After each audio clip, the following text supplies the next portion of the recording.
కోసం నిజంగా దేవుడి కోసం ఎంత ప్రయారిటీ ఇస్తున్నాను. నా ఉద్యోగానికి ఇచ్చే ప్రయారిటీ, మనుషులకు ఇచ్చే ప్రయారిటీ, అధికారానికి ఇచ్చే ప్రయారిటీ, డబ్బుకి ఇచ్చే ప్రయారిటీ నా దేవుడికి నేను ఇస్తున్నానని ఒక్కసారి మనసు లేదా నీ గుండెల మీద చేతులేసుకో, ఒక్కసారి ఆలోచించు. ఒక్కసారి నీవు లొంగిపోతే ఖచ్చితంగా నీవు దేవుడి కోసం నిలబడగలుగుతావు. నీ కార్యక్రమాలు దేవుడి కార్యక్రమాలు దేవుడి కార్యక్రమాలకు అనుకూలపరచుకోవాలయ్యా. దేవుని కార్యక్రమాలను నీకు అనుకూలపరచుకుంటే ఇంకా దేవుడెందుకు చెప్పు? అసలు నిన్ను ఎందుకు కనాలి?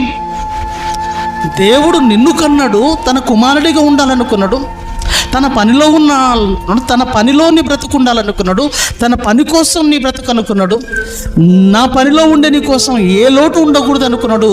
ప్రకృతిలో ఉన్న ప్రతి పదార్థాన్ని నీ కోసం ధారపోయడానికి 6 రోజుల రెక్కల కష్టాన్ని పంచి ఇచ్చాడు. ఇప్పటికీ